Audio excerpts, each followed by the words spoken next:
Malam pertama yang mengubah segalanya, dijodohkan dengan wanita buta cantik yang penuh kejutan. Saya menelan ludah, tidak tahu harus berkata apa. Ada sesuatu dalam caranya berbicara yang membuat saya merasa telanjang, bukan hanya secara fisik, tapi juga secara emosional. Tapi ketika dia menarik tangan saya ke dadanya, semua keraguan saya mulai hilang. Saya selalu merasa nyaman dengan rutinitas. Pagi hari dimulai dengan segelas kopi hitam yang diseduh sendiri di dapur apartemen saya, lalu membaca berita terkini di tablet sambil menikmati pemandangan Jakarta dari balkon lantai 27. Kota ini adalah rumah saya, hingar-bingarnya, polusi udaranya, bahkan kemacetan yang kadang membuat frustrasi. Namun, di tengah semua kekacauan itu, ada sesuatu yang memberi saya rasa tenang, kontrol. Saya bisa mengatur hidup saya persis seperti yang saya inginkan. Tidak ada gangguan, tidak ada drama, hanya saya dan ambisi saya. Namun, beberapa minggu terakhir, dunia saya mulai goyah. Semua karena satu hal yang tidak pernah saya duga akan terjadi. Perjodohan. "Raka, kamu sudah berusia 30 tahun," kata ibu melalui telepon suatu malam, nada suaranya lebih mirip ultimatum daripada permintaan. "Kamu harus segera menikah. Kami sudah memilihkan calon untukmu." Saya mendengus pelan, mencoba menahan frustrasi. "Bu, aku sudah bilang berkali-kali, aku tidak tertarik pada perjodohan. Aku masih punya karier yang harus aku fokuskan." "Karier? Apa gunanya karier kalau kamu mati tanpa keturunan? Kamu anak tunggal, Raka. Keluarga ini butuh penerus." Balas ibu dengan nada tinggi. Saya menghela napas panjang. Diskusi seperti ini bukanlah hal baru. Sejak kuliah, keluarga saya, terutama ibu, selalu menekankan pentingnya menikah muda. Bagi mereka, kesuksesan seorang pria diukur dari dua hal: jabatan tinggi dan istri yang cantik serta anak-anak yang patuh. Sementara saya hanya ingin hidup mandiri, tanpa tekanan tradisional yang kadang terasa seperti rantai. Namun, kali ini ibu tidak main-main. Dia bahkan mengirimkan foto calon istri saya lewat WhatsApp. Dengan enggan, saya membuka pesan tersebut. Di layar ponsel saya terpampang potret seorang wanita muda dengan senyum lembut dan mata yang kosong. Mata itu tidak melihat kamera. Wanita itu buta. Nama lengkapnya Nisa Azara. Usianya 27 tahun, anak tunggal dari keluarga pengusaha tekstil ternama di Bandung. Cantik, cerdas, dan setidaknya menurut ibu, sangat cocok untuk saya. Tapi bagaimana mungkin saya bisa menjalani kehidupan bersama wanita buta? Apakah ibu benar-benar serius?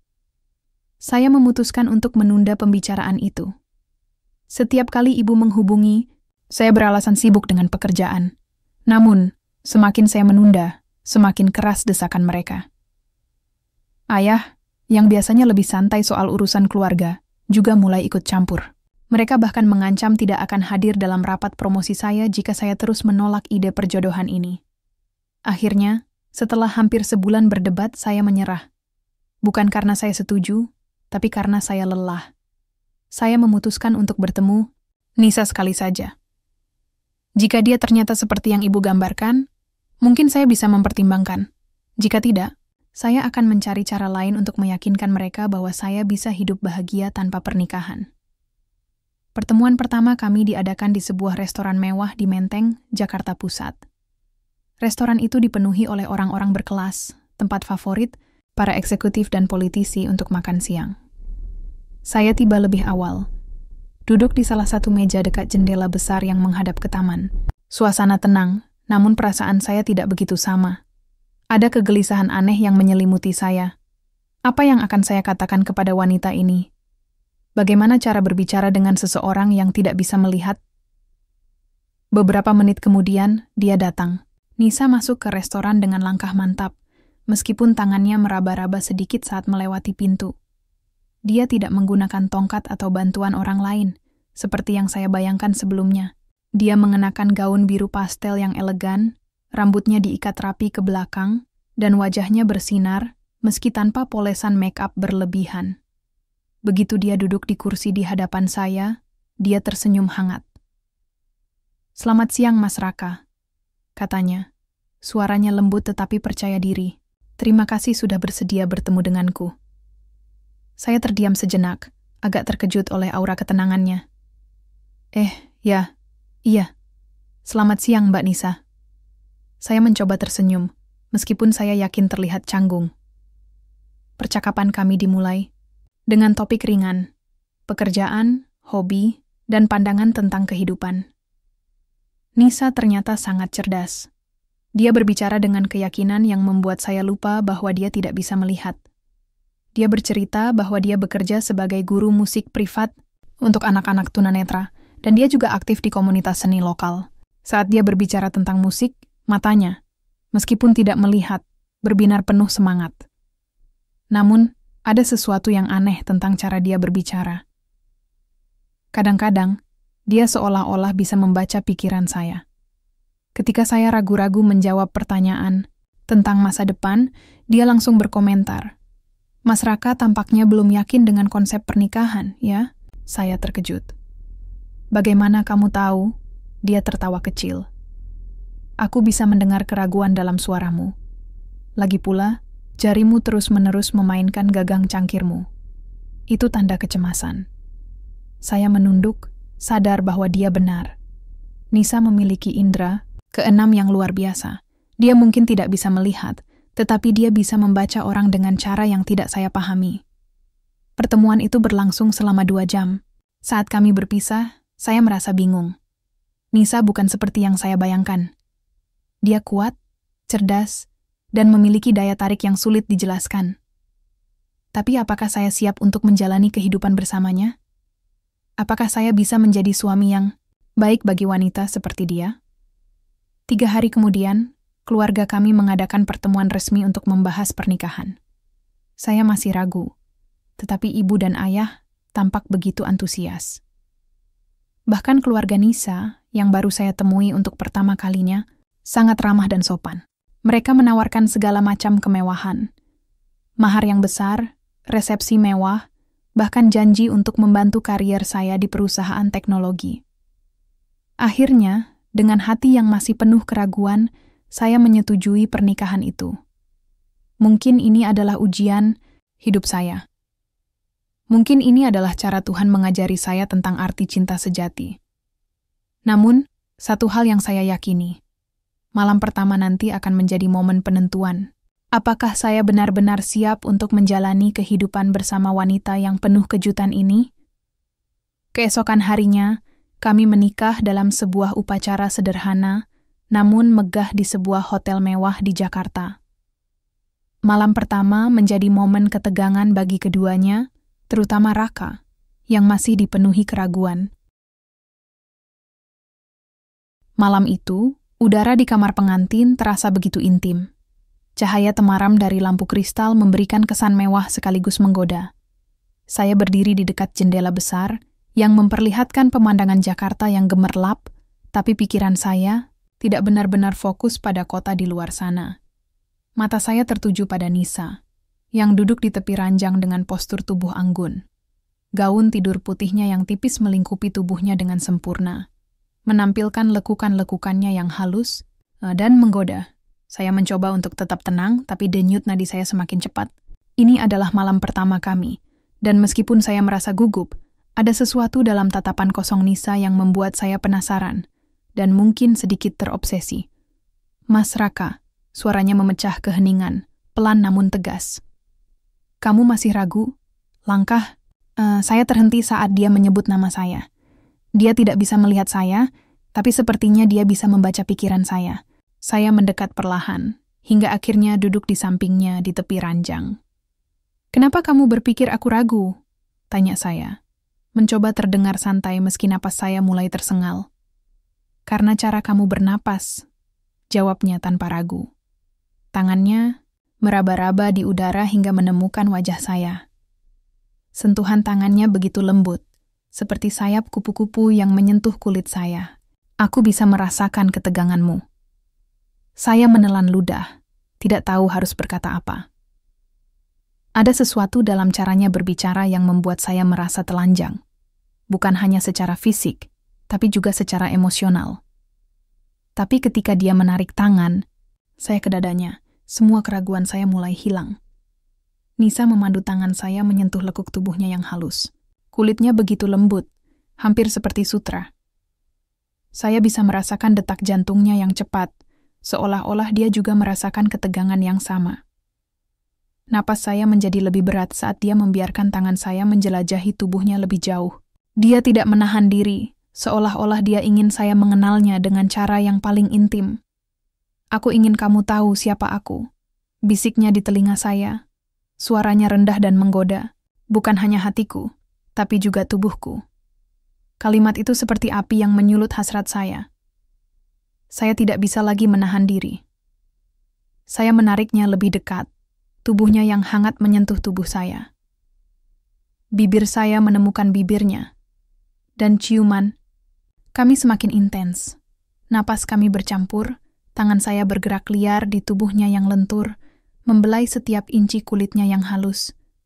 Nisa tidak menunjukkan rasa takut atau ragu.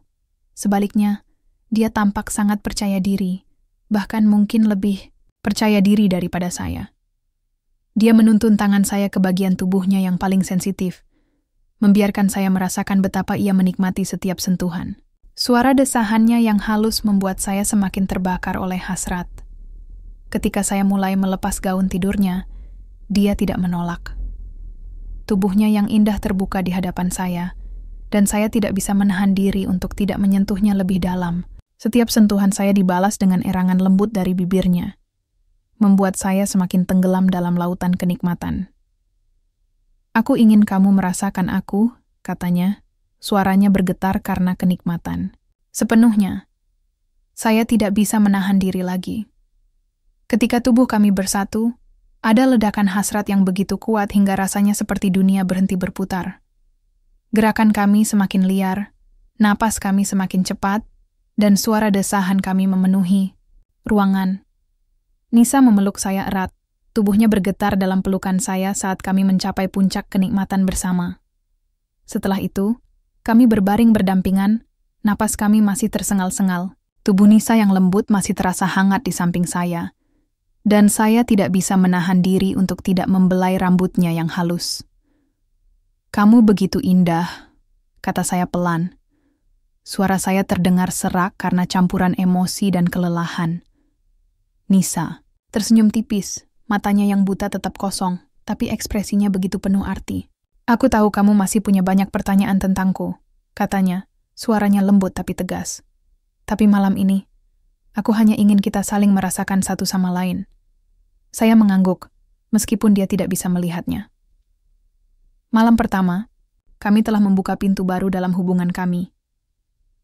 Tapi saya tahu ada banyak rahasia yang masih disembunyikan Nisa. Dan saya bertekad untuk mengungkap semuanya. Keesokan harinya, Raka mulai mencari tahu lebih banyak tentang Nisa. Dia menemukan fakta bahwa Nisa kehilangan penglihatannya akibat kecelakaan misterius saat remaja. Selain itu, keluarga Nisa tampaknya menyembunyikan sesuatu yang besar. Malam pertama itu meninggalkan jejak yang mendalam di benak saya. Tubuh Nisa yang indah, suaranya yang menggoda, dan rasa penasaran yang tak terbendung tentang masa lalunya. Semua itu bergulat dalam pikiran saya seperti pusaran air yang tak berujung. Saya tidak bisa berhenti memikirkan kata-kata terakhirnya sebelum kami tertidur. Tapi malam ini, aku hanya ingin kita saling merasakan satu sama lain. Namun, keintiman fisik semalam tidak cukup untuk menenangkan rasa penasaran. Ada sesuatu yang besar, sesuatu yang disembunyikan Nisa dari saya. Dan saya bertekad untuk mengungkapnya. Pagi itu, saya bangun lebih awal. Nisa masih tidur di samping saya. Napasnya teratur. Wajahnya damai seperti anak kecil. Saya diam-diam bangkit dari tempat tidur, mengambil pakaian saya yang berserakan di lantai, dan pergi ke ruang tamu. Di sana, saya duduk di sofa, mencoba merapikan pikiran saya. Tapi semakin saya berusaha fokus, semakin banyak pertanyaan yang muncul di kepala saya. Kenapa Nisa buta? Apa hubungan Arya dengan keluarganya? Mengapa dia menyimpan foto Arya? Dan yang paling penting, apa rahasia besar yang dia janjikan akan memberitahuku pada waktunya? Saya tahu bahwa jawaban-jawaban itu tidak akan datang begitu saja. Saya harus mencari tahu sendiri. Dengan hati-hati agar tidak membangunkan Nisa, saya mulai menjelajahi apartemen pengantin kami.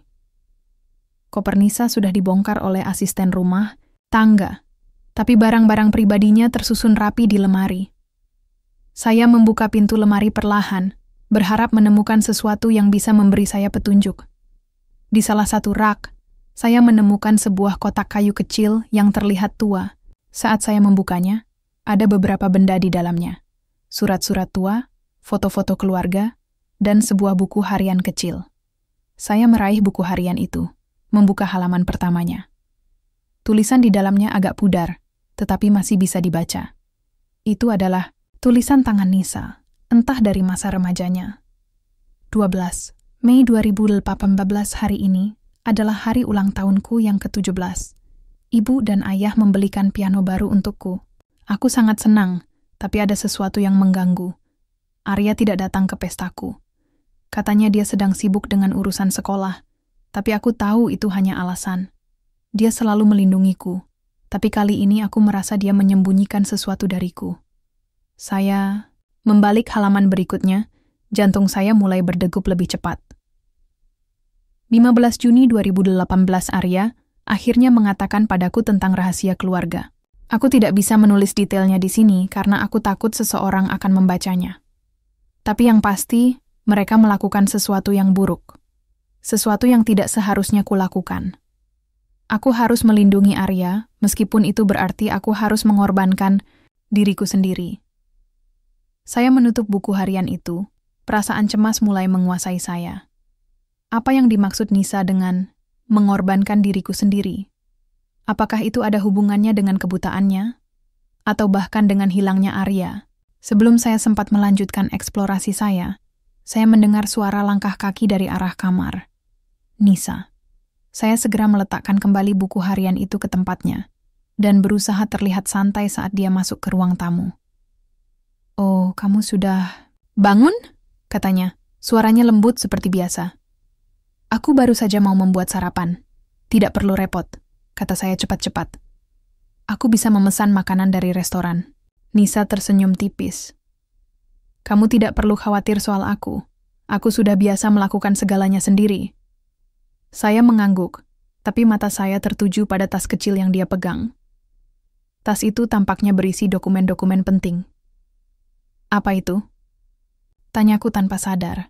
Nisa menunduk sejenak, seolah ragu apakah akan memberitahuku atau tidak. "Ini dokumen tentang masa laluku. Aku belum siap membicarakannya sekarang." Saya merasakan sensasi dingin di tulang belakang saya. "Apakah ada hubungannya dengan kecelakaanmu?" Dia tidak menjawab langsung. Sebagai gantinya, dia duduk di sofa di seberang saya, matanya mengarah ke arah suara saya. "Mas Raka, aku tahu kamu penasaran, tapi aku meminta kesabaranmu. Kamu akan tahu semuanya pada waktunya." "Aku tidak bisa sabar lagi," balasku. Nada suaraku sedikit lebih keras dari yang saya inginkan. "Nisa, kita sudah menikah. Aku berhak tahu apa yang terjadi dalam hidupmu." Nisa terdiam sejenak. Matanya yang kosong tampak menyiratkan konflik batin yang dalam. "Baiklah," katanya akhirnya. "Aku akan memberitahumu sebagian, tapi tidak sekarang. Datanglah ke rumah orang tuaku minggu depan. Mungkin ibu bisa menjelaskan lebih banyak." Jawabannya membuat saya semakin frustrasi, tapi saya tahu tidak ada gunanya memaksa. Untuk saat ini, saya harus puas dengan janji itu. Beberapa hari kemudian, saya akhirnya mengunjungi rumah keluarga Nisa di Bandung. Rumah itu besar, megah, dan dipenuhi dengan lukisan-lukisan abstrak yang indah. Saya disambut oleh Ibu Nisa, seorang wanita paruh baya yang anggun, namun terlihat sedikit tegang. "Selamat datang, Nak Raka," katanya. Senyumnya ramah, tapi kurang tulus. "Silakan masuk." Kami duduk di ruang tamu yang luas, dikelilingi oleh furnitur antik. Saya langsung memulai pembicaraan. "Bu, aku ingin tahu lebih banyak tentang masa lalu Nisa. Terutama tentang kecelakaan yang membuatnya buta." Ibu Nisa menghela napas panjang, seolah sedang mempertimbangkan kata-katanya. Itu adalah insiden yang sangat menyedihkan, Nak. Nisa kehilangan penglihatannya saat dia mencoba menyelamatkan Arya dari kebakaran di gudang keluarga kami. Kebakaran? Tanyaku, tidak bisa menyembunyikan keterkejutan saya. Bagaimana bisa terjadi? Itu kecelakaan, jawabnya, suaranya sedikit bergetar. Gudang itu menyimpan bahan-bahan kimia yang mudah terbakar. Entah bagaimana, api menyala, dan Arya terperangkap di dalam. Nisa langsung berlari masuk untuk menyelamatkannya, tapi sayangnya, dia tidak bisa melihat jalan keluar. Saya merasakan sesuatu yang tidak beres dalam ceritanya. Lalu, bagaimana dengan Arya? Kenapa dia menghilang? Wajah Ibu Nisa berubah, gelap. Arya, dia trauma setelah kejadian itu. Dia merasa bersalah karena Nisa buta gara-gara dia. Jadi dia memutuskan untuk pergi dan tidak pernah kembali. Jawaban itu terdengar terlalu sempurna, terlalu rapi. Saya yakin ada sesuatu yang disembunyikan. Tapi sebelum saya bisa bertanya lebih lanjut, Ibu Nisa mengalihkan pembicaraan. Raka, aku tahu kamu mencintai Nisa, tapi tolong, jangan ganggu. Masa lalunya terlalu jauh. Ada hal-hal yang lebih baik tidak diungkit lagi. Saya mengangguk, meskipun hati saya masih dipenuhi keraguan. Sepertinya, keluarga Nisa memiliki rahasia besar yang mereka lindungi dengan mati-matian. Di perjalanan pulang ke Jakarta, saya tidak bisa berhenti memikirkan semua yang telah saya dengar. Cerita tentang kebakaran itu terlalu aneh, terlalu terencana. Dan Arya, kenapa dia benar-benar menghilang? Apakah dia benar-benar trauma? Atau ada sesuatu yang lebih besar di balik semua ini? Saat saya sampai di apartemen, Nisa sudah menunggu saya di ruang tamu. Dia tersenyum ketika mendengar suara langkah saya. Bagaimana kunjunganmu ke rumah ibu? Menarik, jawabku singkat. Tapi aku masih punya banyak pertanyaan. Nisa menghela napas panjang. Aku tahu kamu tidak akan puas dengan jawaban-jawaban yang simpel. Tapi percayalah, Mas Raka, aku hanya ingin melindungimu. Melindungiku dari apa? Tanyaku. Nada. Suaraku penuh tekanan. Nisa terdiam sejenak. Kemudian, dia meraih tangan saya dan menuntunnya ke dadanya. Dari kebenaran yang mungkin akan menghancurkanmu. Keesokan harinya, Raka menemukan foto tua di rumah Nisa yang menunjukkan Arya Pratama bersama keluarga Nisa. Ternyata Arya adalah kakak angkat Nisa. Pagi itu, saya terbangun dengan perasaan campur aduk. Tubuh saya masih lelah dari malam sebelumnya, tapi pikiran saya dipenuhi oleh pertanyaan-pertanyaan yang tak kunjung terjawab. Nisa tampak begitu tenang di samping saya. Wajahnya damai seperti orang yang tidak memiliki beban apapun dalam hidupnya. Namun, saya tahu bahwa di balik ketenangan itu, ada rahasia besar yang disembunyikannya. Saya memutuskan untuk menggali lebih dalam. Bukan hanya karena rasa penasaran, tapi juga karena saya merasa bahwa masa lalu Nisa, entah bagaimana akan memengaruhi masa depan kami sebagai pasangan suami istri. Jika saya ingin menjalani kehidupan bersama wanita ini, saya harus mengetahui segalanya tentang dirinya. Tidak ada ruang bagi kebohongan atau rahasia yang bisa meretakkan hubungan kami. Setelah sarapan ringan, saya mengambil kesempatan saat Nisa sedang beristirahat di kamar untuk mencari tahu lebih banyak tentang masa lalunya. Saya membuka laptop pribadi saya dan mulai mencari informasi tentang Arya Pratama. Nama itu sudah cukup lama tidak terdengar di media sosial atau berita. Tetapi saya ingat bahwa Arya adalah sahabat baik saya sebelum dia menghilang 5 tahun lalu. Saat itu, hilangnya Arya menjadi misteri besar bagi semua orang, termasuk saya. Kami bahkan sempat melaporkan kasusnya ke polisi, tetapi tanpa hasil. Namun, kali ini saya mencoba pendekatan yang berbeda. Saya memasukkan nama Arya ke dalam mesin pencari dengan kata kunci tambahan. Keluarga Nisa Adzara, kebakaran gudang, dan Bandung. Hasilnya membuat saya tercengang. Artikel-artikel lama dari surat kabar lokal Bandung mulai bermunculan. Salah satu artikel menyebutkan bahwa Arya Pratama diduga terlibat dalam skandal korupsi besar-besaran yang melibatkan beberapa pengusaha tekstil ternama di Bandung. Artikel itu juga menyebutkan bahwa keluarga Arya, yang kemudian saya sadari adalah keluarga Nisa, adalah salah satu pemain utama dalam kasus tersebut. Namun, setelah kebakaran yang menewaskan beberapa pekerja gudang, Arya tiba-tiba menghilang tanpa jejak. Saya membaca artikel lain yang lebih mendalam. Di sana, disebutkan bahwa kebakaran itu bukan sekadar kecelakaan. Ada spekulasi bahwa api sengaja dinyalakan untuk menghancurkan barang bukti penting yang bisa membongkar skandal korupsi tersebut. Beberapa saksi bahkan mengatakan bahwa mereka melihat Arya berada di lokasi kebakaran malam itu. Tetapi, tidak ada yang tahu pasti apa yang terjadi setelahnya. Saya menutup laptop dengan tangan gemetar. Apakah ini alasan mengapa Arya menghilang? Dan bagaimana dengan Nisa? Dalam cerita Ibu Nisa, dia bilang bahwa Nisa buta karena mencoba menyelamatkan Arya dari kebakaran itu. Tapi jika kebakaran itu sengaja direncanakan, apakah itu berarti Nisa juga terlibat dalam rencana tersebut? Beberapa hari kemudian, saya akhirnya memutuskan untuk bertemu Arya secara langsung.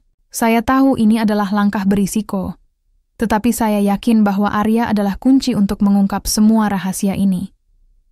Berbekal informasi yang saya dapatkan dari internet, saya berhasil melacak keberadaan Arya melalui seorang detektif swasta. Dia tinggal di sebuah apartemen kecil di pinggiran Jakarta, jauh dari hingar-bingar dunia yang dulu ia kenal. Saat saya sampai di apartemennya, saya hampir tidak mengenali Arya. Pria yang dulu saya kenal sebagai sahabat karib yang selalu penuh semangat dan ceria kini tampak begitu rapuh. Wajahnya pucat, tubuhnya kurus, dan matanya kosong seperti orang yang kehilangan harapan hidup.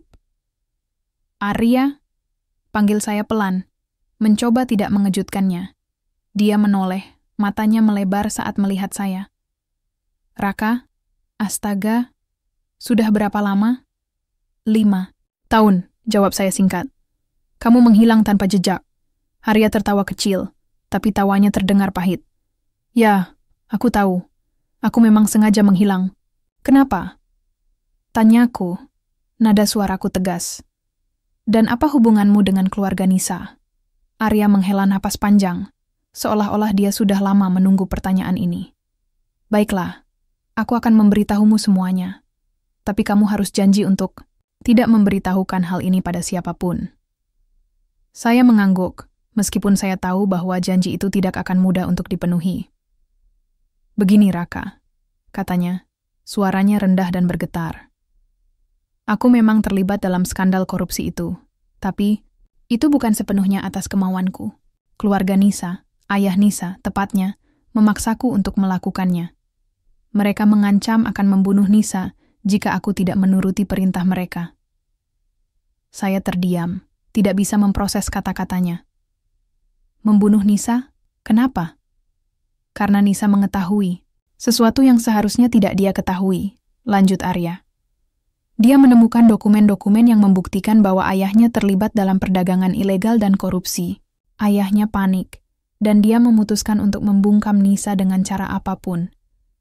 Tapi, kebakaran itu? Tanyaku, suara saya bergetar. Itu adalah upaya untuk membunuh Nisa, jawab Arya, matanya berkaca-kaca. Aku mencoba menyelamatkannya, tapi api terlalu cepat menyebar. Nisa kehilangan penglihatannya saat itu, dan aku tidak bisa melanjutkan hidup normal setelahnya. Aku merasa bersalah karena tidak bisa melindunginya.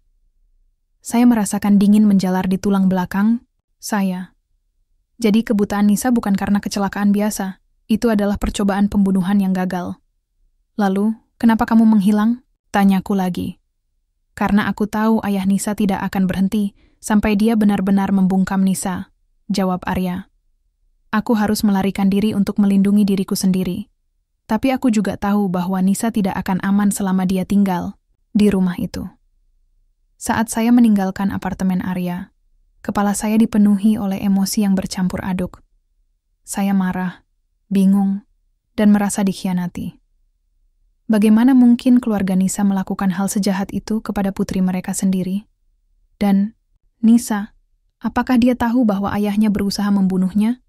Atau apakah dia hanya korban dari manipulasi keluarganya? Saya memutuskan untuk pulang ke apartemen dan menghadapkan Nisa dengan semua fakta yang saya ketahui. Tapi saat saya masuk ke kamar, Nisa sudah duduk di tepi ranjang, menunggu saya. Matanya yang buta mengarah ke arah suara saya. "Mas Raka," katanya pelan, suaranya terdengar sedikit bergetar. "Aku tahu kamu sudah menemui Arya." Jantung saya berdegup kencang. "Bagaimana kamu tahu?" "Karena aku sudah menduganya," jawabnya. "Aku tahu suatu hari nanti kamu akan tahu semuanya." Saya menghela napas panjang, mencoba menenangkan diri. "Nisa, kenapa kamu tidak memberitahuku dari awal? Tentang kebakaran itu. Tentang ayahmu." Nisa menunduk, air mata mulai mengalir di pipinya. "Karena aku takut, Mas Raka. Aku takut kamu akan meninggalkanku begitu tahu kebenarannya. Aku takut kamu akan membenci keluargaku dan aku." Saya mendekatinya, meraih tangannya dengan lembut. "Aku tidak akan meninggalkanmu, Nisa. Tapi kita harus menghentikan ini. Kita harus melawan keluargamu sebelum mereka menyakitimu lagi." Nisa mengangguk pelan, air matanya terus mengalir. "Aku percaya padamu, Mas Raka. Tapi aku takut apa yang akan terjadi pada kita." Saya memeluknya erat, mencoba menenangkannya. "Kita akan hadapi semuanya bersama-sama. Aku tidak akan membiarkan siapapun menyakitimu lagi." Keesokan harinya, Raka mulai merencanakan langkah-langkah untuk melawan keluarga Nisa. Dia sadar bahwa ini akan menjadi perjuangan besar, tapi dia juga tahu bahwa dia tidak bisa mundur lagi. Setelah malam itu, segalanya berubah.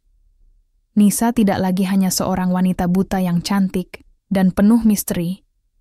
Dia adalah korban dari skema jahat keluarganya sendiri. Saya merasa marah, bukan hanya pada ayah Nisa atau keluarga mereka, tetapi juga pada diri saya sendiri karena tidak menyadari lebih awal bahwa Nisa sedang berjuang melawan arus yang begitu besar, tapi di sisi lain, saya juga merasa semakin dekat dengannya. Ada ikatan baru yang terbentuk antara kami, sebuah kontrak tak tertulis bahwa kami akan saling melindungi apapun yang terjadi. Namun, rasa aman itu tidak bertahan lama. Beberapa hari setelah pembicaraan kami, ada perubahan halus dalam perilaku Nisa. Dia tampak lebih cemas, lebih waspada, seperti seekor burung yang tahu predator sedang mendekat. Saat saya menanyakan alasannya, dia hanya menggeleng pelan. "Aku merasa seperti kita sedang diawasi," katanya suatu pagi. Saat kami sarapan bersama di meja dapur, aku tidak tahu siapa yang mengawasi kita, tapi aku bisa merasakannya. Saya meletakkan sendok saya dengan cepat, mencoba memahami kata-katanya. "Maksudmu keluargamu?" Nisa mengangguk pelan, matanya yang kosong mengarah ke suara saya. "Mungkin ibu sudah mulai curiga, atau bahkan ayah. Mereka pasti tahu kalau kamu sudah bicara dengan Arya." Saya merasakan dingin menjalar di tulang belakang saya. Jika keluarga Nisa benar-benar mengawasi kami, maka rencana kami untuk melawan mereka jadi semakin rumit. Saya harus bergerak cepat sebelum mereka mengambil langkah lebih dulu. "Kita harus hati-hati," kata saya, mencoba menenangkan diri sendiri sekaligus Nisa. "Tapi jangan khawatir, aku akan melindungimu." Nisa tersenyum tipis, meski senyumnya terlihat rapuh. "Aku percaya padamu, Mas Raka." Hari-hari berikutnya, saya mulai mengumpulkan informasi lebih banyak tentang keluarga Nisa. Saya menggunakan semua sumber daya yang saya miliki. Dari dokumen-dokumen rahasia yang saya temukan di internet, hingga bantuan detektif swasta yang pernah membantu saya melacak Arya. Semakin dalam saya menggali, semakin jelas bagi saya bahwa keluarga Nisa bukan hanya terlibat dalam korupsi, tetapi juga dalam perdagangan ilegal yang melibatkan beberapa pejabat tinggi di negara ini. Saat saya menemukan dokumen penting yang membuktikan keterlibatan langsung ayah Nisa dalam kasus tersebut, saya tahu bahwa ini adalah senjata yang bisa saya gunakan untuk melawan mereka. Namun, saat saya mencoba memberitahu Nisa tentang temuan ini, dia bereaksi dengan cara yang tidak saya duga. "Jangan pakai itu," katanya tegas, Nada suaranya lebih keras dari biasanya. Aku tahu kamu ingin melindungiku, tapi jika kamu menggunakannya, aku akan kehilangan segalanya. Segalanya? Tanyaku, bingung. Keluargamu sudah mencoba membunuhmu, Nisa. Apa yang masih ingin kamu lindungi dari mereka? Dia menunduk. Tangannya gemetar saat meremas ujung gaunnya. Aku tidak ingin ibuku terluka, katanya akhirnya. Suaranya bergetar. Ibu mungkin tahu apa yang dilakukan ayah, tapi dia tidak pernah ikut campur. Dia selalu melindungiku sejak kecil.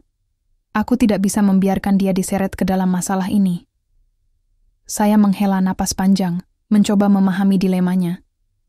Bagaimana?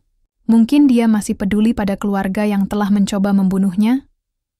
Tapi di sisi lain, saya juga tahu bahwa hubungan keluarga tidak bisa diukur dengan logika. Cinta seorang anak kepada orang tuanya seringkali lebih kuat daripada rasa dendam. Baiklah, kata saya akhirnya. Tapi kita tetap harus bertindak. Nisa mengangguk pelan. Aku akan mencari cara untuk melindungi ibu. Tapi aku juga ingin membantumu menghentikan ayah. Beberapa hari kemudian, saya mengatur pertemuan rahasia dengan Arya. Kami bertemu di sebuah kafe kecil di pinggiran Jakarta, tempat yang jarang dikunjungi orang-orang. Arya tampak lebih tenang dibandingkan pertemuan pertama kami, meskipun wajahnya masih menunjukkan bekas trauma yang mendalam. Aku sudah bicara dengan Nisa, kata saya langsung, tanpa basa-basi. Dia ingin membantu kita menghentikan ayahnya, tapi dia juga ingin melindungi ibunya.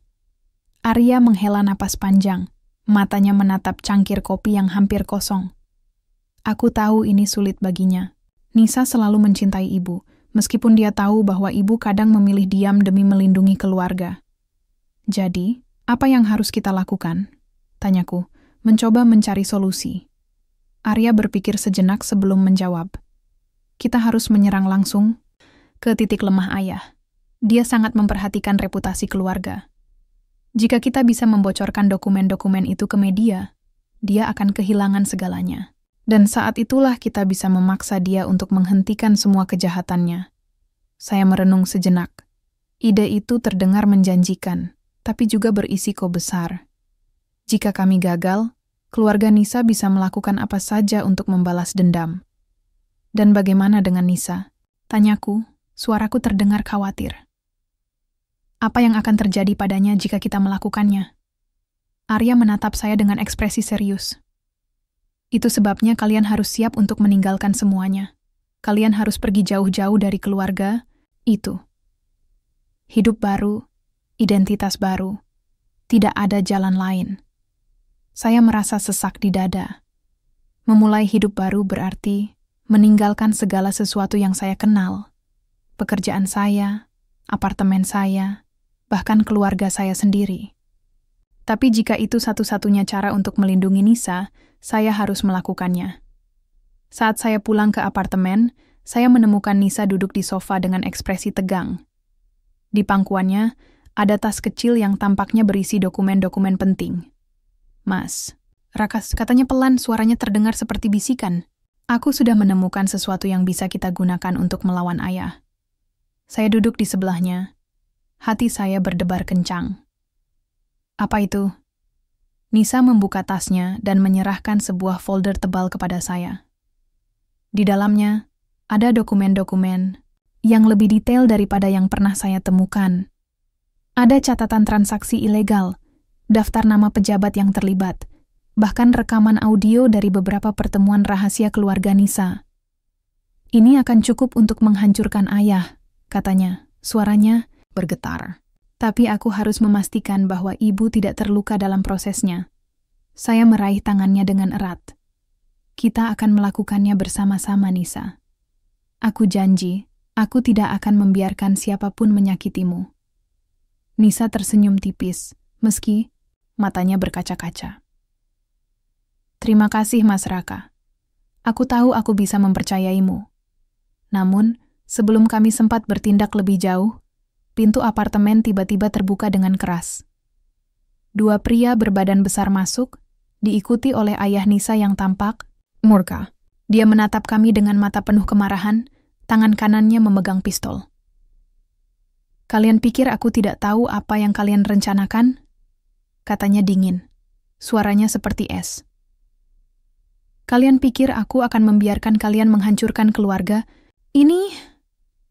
Saya berdiri di depan Nisa, mencoba melindunginya. Apa yang kamu lakukan di sini? Tanyaku. Berusaha terdengar tegas meski hati saya berdegup kencang. Ayah Nisa tersenyum sinis. Aku datang untuk menghentikan kalian. Serahkan dokumen-dokumen itu, atau aku akan membunuh kalian berdua. Nisa maju selangkah, suaranya terdengar lebih berani daripada yang pernah saya dengar. Ayah, sudah cukup. Kau sudah menyakitiku cukup lama. Aku tidak takut padamu lagi. Ayah Nisa tertawa dingin. Kau pikir kau bisa melawanku? Tanpaku, kau tidak ada apa-apanya. Saya merasakan amarah mendidih di dalam diri saya. Cukup, bentak saya. Kalau kau menyentuh Nisa lagi, aku akan memastikan dunia tahu semua kejahatanmu. Ayah Nisa mengangkat pistolnya, menodongkan moncongnya ke arah saya. Kau pikir aku takut mati? Aku akan membunuhmu di sini, sekarang juga. Sebelum dia sempat menarik pelatuk, Nisa berteriak keras, suaranya penuh emosi. Ayah, berhenti. Semua orang di ruangan itu terdiam. Bahkan ayah Nisa tampak terkejut mendengar teriakan putrinya. Nisa melangkah maju, tubuhnya gemetar, tapi dia tetap berdiri tegak. Aku tidak akan membiarkanmu menyakiti Mas Raka, katanya, suaranya tegas. Aku akan membongkar semua kebohonganmu, ayah. Kau tidak bisa menghentikanku. Ada keheningan yang menyelimuti ruangan. Kemudian, ayah Nisa menurunkan pistolnya perlahan, wajahnya dipenuhi kemarahan dan keputusasaan. Kau akan menyesal, katanya dingin, sebelum akhirnya berbalik dan pergi bersama kedua pria yang menyertainya. Saat mereka pergi, saya meraih Nisa dalam pelukan erat. Tubuhnya gemetar hebat, tapi dia tetap tegar. Kita harus pergi dari sini, kata saya pelan. Sekarang, Nisa mengangguk pelan. Ya Mas Raka, kita harus pergi sebelum mereka kembali. Keesokan harinya, Raka dan Nisa melarikan diri dari Jakarta, membawa semua dokumen penting yang bisa digunakan untuk membongkar kejahatan keluarga Nisa. Mereka tahu bahwa perjalanan mereka masih panjang dan bahaya masih mengintai di setiap sudut.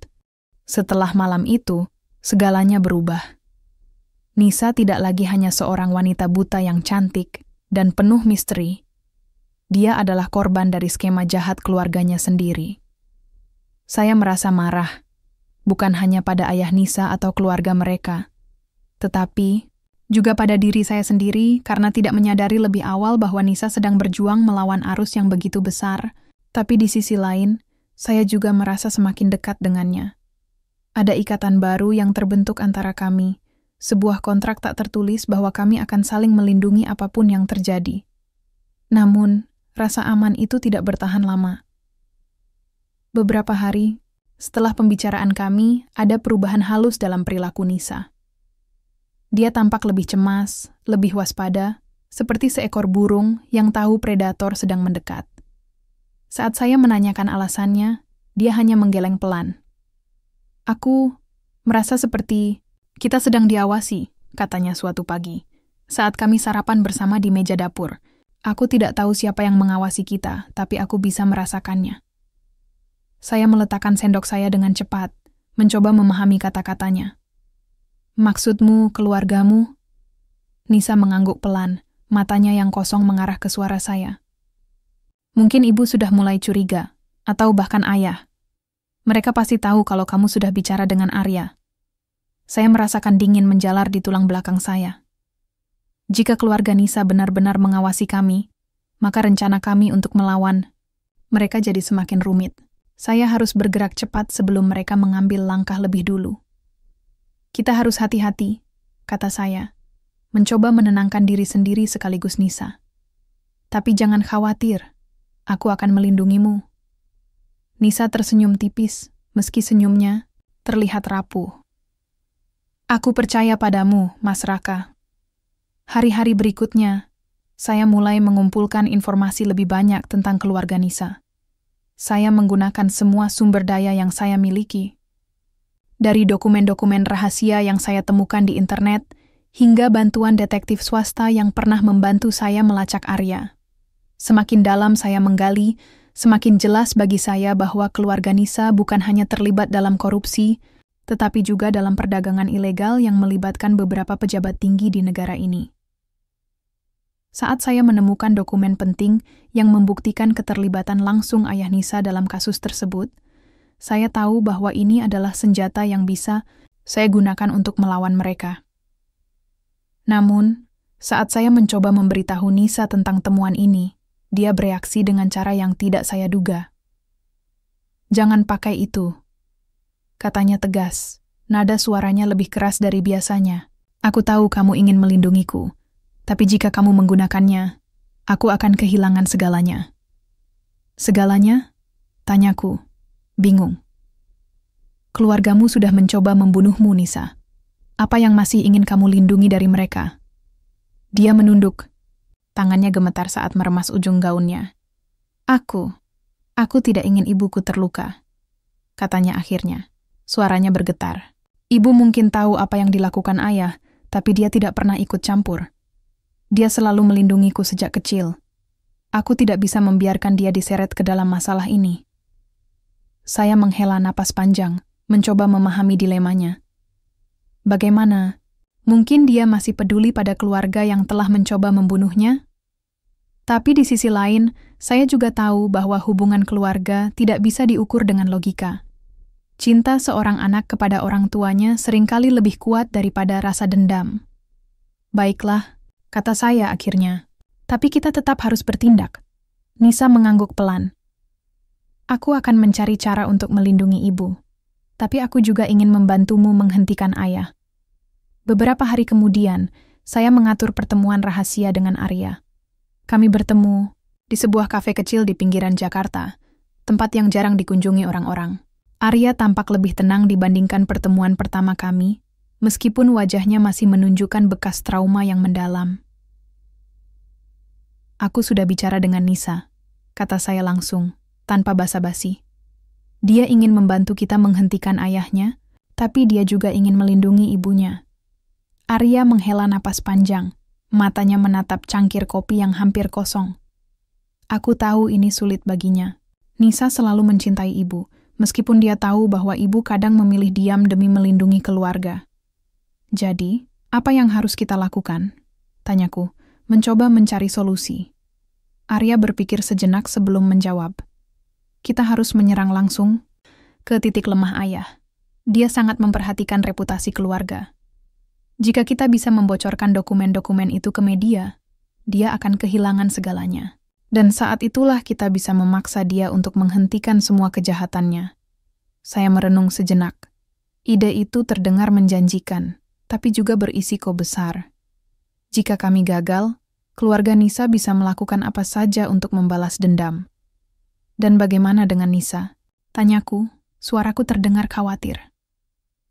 "Apa yang akan terjadi padanya jika kita melakukannya?" Arya menatap saya dengan ekspresi serius. "Itu sebabnya kalian harus siap untuk meninggalkan semuanya. Kalian harus pergi jauh-jauh dari keluarga itu. Hidup baru, identitas baru. Tidak ada jalan lain." Saya merasa sesak di dada. Memulai hidup baru berarti meninggalkan segala sesuatu yang saya kenal. Pekerjaan saya, apartemen saya, bahkan keluarga saya sendiri. Tapi jika itu satu-satunya cara untuk melindungi Nisa, saya harus melakukannya. Saat saya pulang ke apartemen, saya menemukan Nisa duduk di sofa dengan ekspresi tegang. Di pangkuannya, ada tas kecil yang tampaknya berisi dokumen-dokumen penting. "Mas," Rakas katanya pelan, suaranya terdengar seperti bisikan. "Aku sudah menemukan sesuatu yang bisa kita gunakan untuk melawan ayah." Saya duduk di sebelahnya. Hati saya berdebar kencang. "Apa itu?" Nisa membuka tasnya dan menyerahkan sebuah folder tebal kepada saya. Di dalamnya, ada dokumen-dokumen yang lebih detail daripada yang pernah saya temukan. Ada catatan transaksi ilegal, daftar nama pejabat yang terlibat, bahkan rekaman audio dari beberapa pertemuan rahasia keluarga Nisa. "Ini akan cukup untuk menghancurkan ayah," katanya. Suaranya bergetar. Tapi aku harus memastikan bahwa ibu tidak terluka dalam prosesnya. Saya meraih tangannya dengan erat. Kita akan melakukannya bersama-sama, Nisa. Aku janji, aku tidak akan membiarkan siapapun menyakitimu. Nisa tersenyum tipis, meski matanya berkaca-kaca. Terima kasih, Mas Raka. Aku tahu aku bisa mempercayaimu. Namun, sebelum kami sempat bertindak lebih jauh, pintu apartemen tiba-tiba terbuka dengan keras. Dua pria berbadan besar masuk, diikuti oleh ayah Nisa yang tampak murka. Dia menatap kami dengan mata penuh kemarahan, tangan kanannya memegang pistol. Kalian pikir aku tidak tahu apa yang kalian rencanakan? Katanya dingin. Suaranya seperti es. Kalian pikir aku akan membiarkan kalian menghancurkan keluarga? Ini... Saya berdiri di depan Nisa, mencoba melindunginya. Apa yang kamu lakukan di sini? Tanyaku. Berusaha terdengar tegas meski hati saya berdegup kencang. Ayah Nisa tersenyum sinis. Aku datang untuk menghentikan kalian. Serahkan dokumen-dokumen itu, atau aku akan membunuh kalian berdua. Nisa maju selangkah, suaranya terdengar lebih berani daripada yang pernah saya dengar. Ayah, sudah cukup.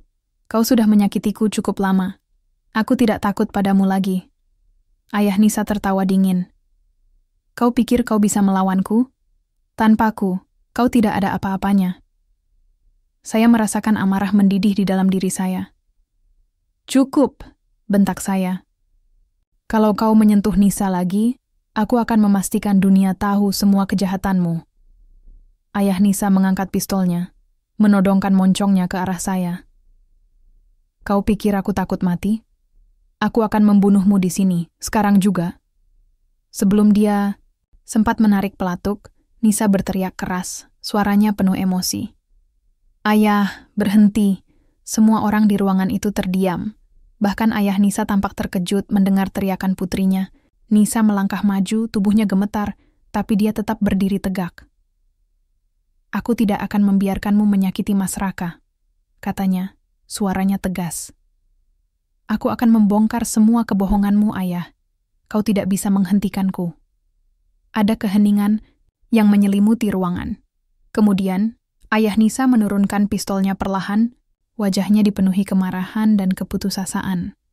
Kau akan menyesal, katanya dingin, sebelum akhirnya berbalik dan pergi bersama kedua pria yang menyertainya. Saat mereka pergi, saya meraih Nisa dalam pelukan erat. Tubuhnya gemetar hebat, tapi dia tetap tegar. Kita harus pergi dari sini, kata saya pelan. Sekarang, Nisa mengangguk pelan. Ya, Mas Raka, kita harus pergi sebelum mereka kembali. Keesokan harinya, Raka dan Nisa melarikan diri dari Jakarta, membawa semua dokumen penting yang bisa digunakan untuk membongkar kejahatan keluarga Nisa.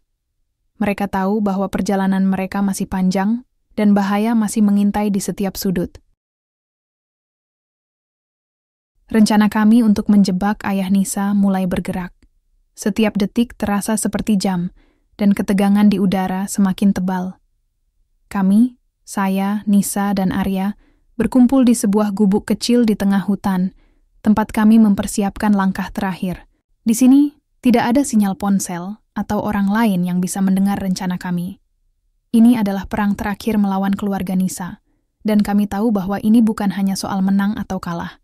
Ini tentang hidup atau mati. Kita harus memastikan setiap detail berjalan sesuai rencana, kata Arya dengan nada serius. Dia duduk di atas meja kayu kasar, membuka dokumen-dokumen penting yang kami bawa. Matanya menyapu setiap halaman dengan cermat, seolah-olah dia sedang membaca ulang seluruh strategi kami. Saya mengangguk, mencoba menenangkan diri. Aku sudah menghubungi wartawan itu. Dia siap untuk menerbitkan artikel besok pagi, tepat saat kita memancing ayah ke dalam perangkap. Nisa duduk di sudut ruangan. Tubuhnya tampak lemah, tapi tetap tegar. Dia belum banyak bicara sejak kabar tentang kondisi ibunya mencapai telinga kami. Saya tahu dia sedang berjuang melawan rasa bersalah karena tidak bisa berada di sisi ibunya setelah saat ini. Tapi dia juga tahu bahwa jika kami gagal, tidak hanya ibunya yang akan menjadi korban, seluruh jaringan kejahatan ini akan terus berkembang tanpa henti. Aku percaya padamu, Mas Raka. Katanya pelan, suaranya terdengar rapuh namun penuh keyakinan. Tapi aku takut. Apa yang akan terjadi jika ayah mengetahui rencana kita? Saya mendekatinya, meraih tangannya dengan erat. Kita akan melindungimu, Nisa. Apapun yang terjadi, aku tidak akan membiarkanmu terluka lagi. Dia tersenyum tipis, meski matanya kosong. Terima kasih, Mas Raka. Aku hanya ingin semua ini selesai. Pagi harinya, kami memulai tahap pertama dari rencana kami. Artikel yang ditulis oleh wartawan senior itu mulai beredar di media online terbesar di Indonesia. Judulnya cukup bombastis. Skandal korupsi besar-besaran melibatkan pengusaha tekstil ternama. Artikel tersebut menyebutkan beberapa nama pejabat tinggi yang terlibat, termasuk salah satu nama yang kami gunakan sebagai umpan untuk memancing ayah Nisa. Reaksi cepat datang. Beberapa jam setelah artikel itu dipublikasikan, saya menerima panggilan telepon dari nomor yang tidak dikenal. Saat saya mengangkatnya, suara dingin dan marah ayah Nisa langsung terdengar di ujung sambungan. Kau pikir kalian bisa menghancurkanku dengan cara ini? Bentaknya, suaranya penuh kemarahan. Kau pikir aku akan membiarkan kalian lolos begitu saja? Saya mencoba tetap tenang. Ini bukan soal aku atau Nisa. Ini soal keadilan. Kau sudah menyakiti banyak orang, Pak. Sudah waktunya kau berhenti. Ayah, Nisa tertawa sinis. Keadilan? Kau bahkan tidak tahu apa yang kau bicarakan, anak muda.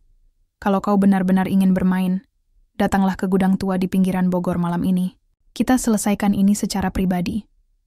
Setelah dia menutup telepon, saya langsung memberitahu Nisa dan Arya tentang percakapan itu.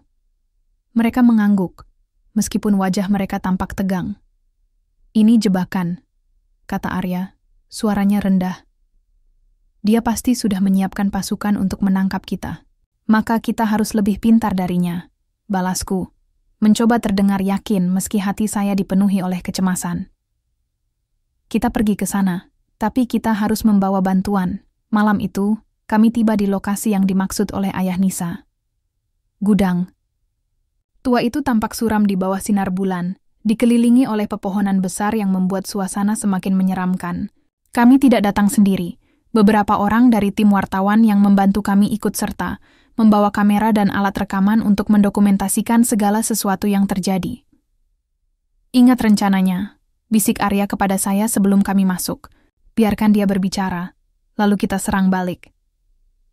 Saya mengangguk, lalu melangkah masuk ke gudang bersama Nisa. Di dalam, ayah Nisa sudah menunggu dengan dua pria berbadan besar di sisinya. Wajahnya penuh kemarahan, dan di tangannya sekali lagi ada pistol. Kalian benar-benar berani datang ke sini, katanya dingin. Mata tajamnya menatap kami bergantian. Kalian pikir kalian bisa menghentikanku?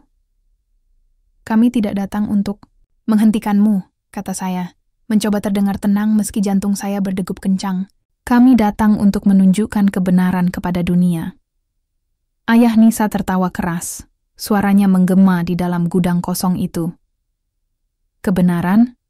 Apa kalian benar-benar percaya bahwa dunia peduli pada kebenaran? Yang mereka pedulikan hanyalah uang dan kekuasaan. Sebelum saya sempat menjawab, Nisa maju selangkah, suaranya terdengar lebih kuat dari biasanya. Ayah, sudah cukup.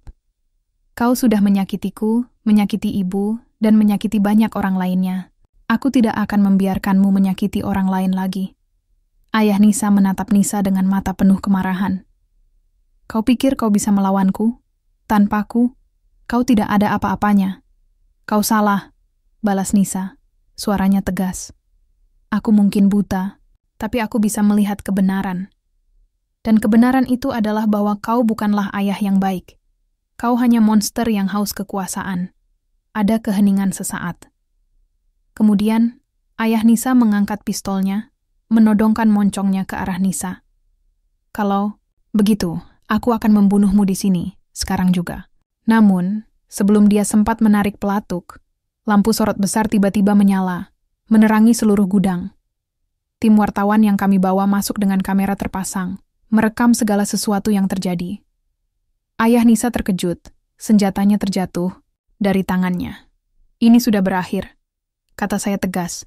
Langkah saya mendekati Nisa untuk melindunginya. Dunia akan tahu siapa dirimu yang sebenarnya. Ayah Nisa mencoba melarikan diri, tapi tim wartawan berhasil menahannya. Dalam hitungan menit, polisi tiba di lokasi, menangkap ayah Nisa dan kedua pria yang menyertainya. Semua dokumen yang kami bawa menjadi bukti kuat untuk membongkar jaringan kejahatan yang telah berlangsung selama bertahun-tahun. Beberapa hari kemudian, kami mendapat kabar bahwa Ibu Nisa akhirnya sembuh dari sakitnya. Namun, dia memutuskan untuk meninggalkan rumah, keluarga mereka dan tinggal sendiri di sebuah apartemen kecil di Bandung. Dia meminta maaf kepada Nisa atas semua yang telah terjadi, dan Nisa menerimanya dengan lapang dada. "Semua ini demi kebaikan, Bu," kata Nisa saat mereka berbicara melalui telepon. "Aku harap kamu bisa menemukan ketenangan." Sementara itu, Arya memutuskan untuk kembali ke kehidupannya yang tenang. Dia berjanji akan selalu ada untuk Nisa jika dia membutuhkannya, tapi dia juga tahu bahwa ini adalah awal baru bagi adik angkatnya. "Jaga dirimu baik-baik, Nisa," katanya sebelum pergi, "dan jangan lupa untuk terus berjuang." Nisa tersenyum tipis, air matanya mengalir perlahan. "Terima kasih, Kak Arya, untuk semuanya." Saat kami akhirnya kembali ke Jakarta, saya dan Nisa memutuskan untuk memulai hidup baru. Kami menyewa apartemen kecil di pinggiran kota, jauh dari hingar-bingar dunia yang dulu kami kenal. Nisa mulai bekerja sebagai guru musik privat untuk anak-anak tunanetra, sementara saya melanjutkan karier saya di bidang teknologi. Suatu malam, saat kami duduk bersama di balkon apartemen kami, Nisa meraih tangan saya dengan lembut. "Mas Raka, terima kasih sudah selalu ada di sisiku. Aku tidak tahu apa yang akan terjadi tanpamu." Saya tersenyum, mencium puncak kepalanya dengan lembut. "Kita melalui semuanya bersama-sama, Nisa. Dan aku janji, aku akan selalu melindungimu." Nisa tersenyum, matanya yang buta mengarah ke langit malam yang gemerlap. "Aku percaya padamu." Keesokan harinya, kami memulai hidup baru bersama, menjauh dari kehidupan keluarga mereka yang penuh intrik. Mereka membuka sekolah seni untuk anak-anak kurang mampu, melanjutkan impian Nisa untuk membantu orang lain. Hidup baru kami di Jakarta tidak sempurna, jauh dari itu. Tapi setidaknya, untuk pertama kalinya dalam hidup saya merasa damai. Setelah semua kekacauan yang kami lalui, perjodohan yang dipaksakan, rahasia keluarga Nisa, konflik dengan ayahnya, hingga perjuangan melawan jaringan korupsi besar-besaran, saya akhirnya bisa bernapas lega. Kami memilih untuk tinggal di sebuah apartemen kecil di pinggiran kota, tempat yang sederhana namun cukup untuk menampung impian kami. Nisa dan saya mulai menyusun hidup kami sedikit demi sedikit. Dia membuka sekolah seni kecil-kecilan untuk anak-anak kurang mampu, terutama mereka yang memiliki keterbatasan fisik seperti dirinya. Sementara itu, saya melanjutkan pekerjaan saya di perusahaan teknologi. Meski kali ini saya memilih fokus pada proyek-proyek yang lebih bermakna bagi masyarakat. Kami berdua tahu bahwa ini adalah cara kami memberi makna pada perjuangan yang telah kami lewati. Namun, ada satu hal yang tetap menjadi bagian tak terpisahkan dari hubungan kami. Cinta. Bukan cinta yang instan atau romantis seperti di film-film, tapi cinta yang tumbuh dari pengorbanan, kepercayaan, dan saling memahami. Setiap pagi, saat saya bangun dan melihat wajah Nisa yang tenang, saya selalu merasa bersyukur bahwa dia ada di sisi saya. Dan setiap malam, ketika kami duduk berdua di balkon apartemen kami, mendengarkan suara angin dan gemerlap lampu kota, saya tahu bahwa kami telah melewati badai terbesar dalam hidup kami. Suatu sore, saat saya sedang bekerja di ruang tamu, Nisa datang menghampiri saya dengan langkah mantap. Meski buta, dia sudah sangat terbiasa dengan ruangan kami, sehingga jarang tersandung atau salah arah. Dia duduk di sofa di sebelah saya, matanya yang kosong mengarah ke suara saya. "Mas Raka," katanya pelan, suaranya penuh harap. "Aku ingin kita bicara tentang masa depan." Saya menutup laptop saya, lalu menatapnya dengan penuh perhatian. "Masa depan? Bukankah kita sudah memulai hidup baru?" Nisa tersenyum tipis, tangannya meraba-raba, hingga menemukan tangan saya. "Ya, Kita sudah memulai hidup baru. Tapi aku ingin lebih dari itu. Aku ingin kita punya keluarga sendiri. Jantung saya berdegup kencang. Selama ini, saya tidak pernah membayangkan bahwa kami akan membicarakan soal anak. Bagaimana mungkin kami bisa membangun keluarga, mengingat semua yang telah kami lalui? Tapi kemudian saya sadar bahwa Nisa bukanlah wanita biasa. Dia kuat, tegar, dan penuh kasih sayang. Jika ada orang yang pantas menjadi ibu, itu adalah dia. Apa kamu yakin? Tanyaku.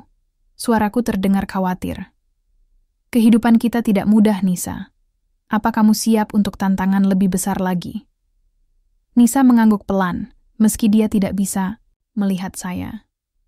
Aku tahu itu tidak akan mudah, tapi aku juga tahu bahwa kita bisa melalui semuanya bersama-sama. Kita sudah melewati yang terburuk, Mas Raka. Sekarang, saatnya kita menciptakan sesuatu yang indah. Saya meraih tangannya dengan... Endrat mencoba menenangkan diri sendiri sekaligus Nisa. Baiklah, jika itu yang kamu inginkan, kita akan melakukannya. Tapi kita harus hati-hati. Kita harus memastikan bahwa anak kita akan tumbuh dalam lingkungan yang aman dan penuh cinta. Nisa tersenyum lebar, air mata bahagia mulai mengalir di pipinya. Terima kasih, Mas Raka. Aku tahu kita bisa melakukannya. Beberapa bulan kemudian, Nisa hamil.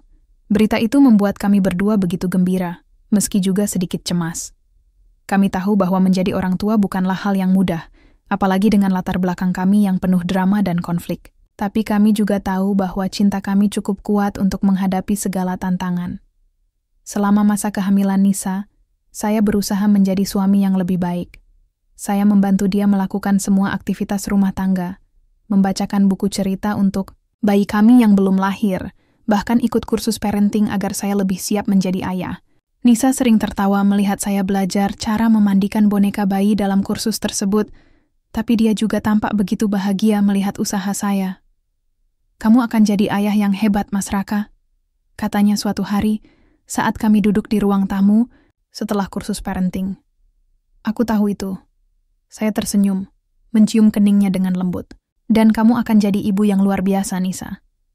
Kamu sudah membuktikannya dengan semua yang kamu lakukan untuk anak-anak di sekolahmu. Akhirnya, hari itu tiba. Nisa melahirkan seorang bayi perempuan yang cantik di sebuah rumah sakit kecil di Jakarta. Saat saya pertama kali melihat wajah mungilnya, rasanya seperti dunia berhenti berputar. Bayi itu begitu sempurna, dengan kulit putih bersih dan rambut hitam lebat seperti ibunya. Mata besarnya terbuka lebar, seolah-olah mencoba melihat dunia untuk pertama kalinya. Apa nama yang akan kita berikan untuknya? Tanya Nisa.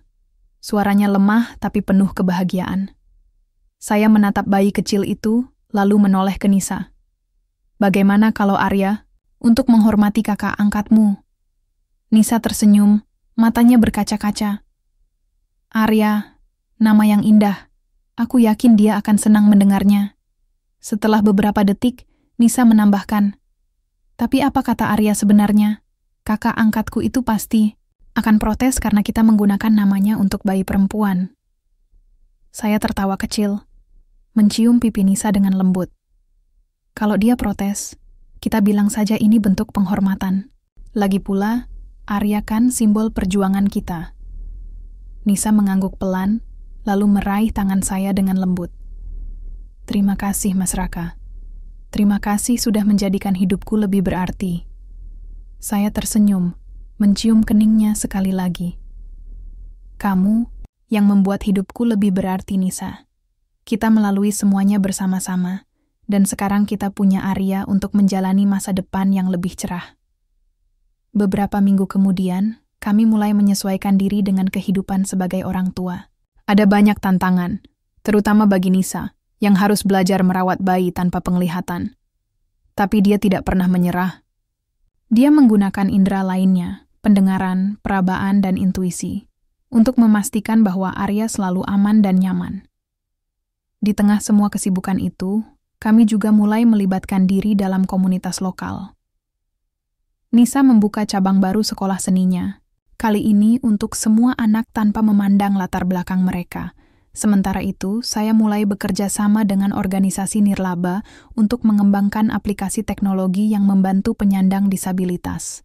Kami berdua tahu bahwa ini adalah cara kami memberi kembali kepada masyarakat yang telah mendukung kami selama ini.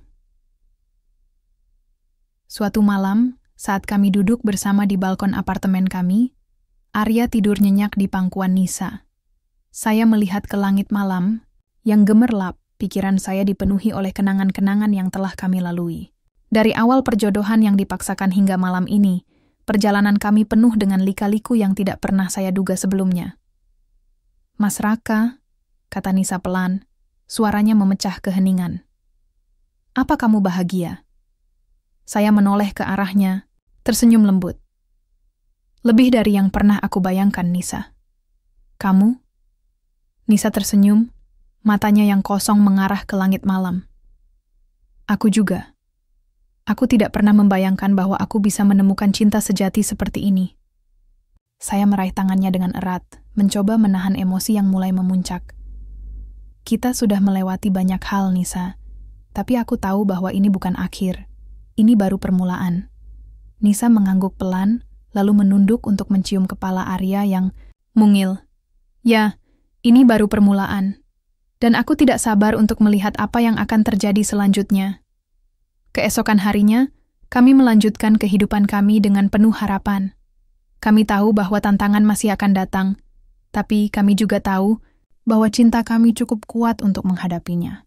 Bersama-sama, kami telah membuktikan bahwa cinta sejati tidak hanya tentang melihat, tapi tentang merasakan, memahami, dan saling mendukung.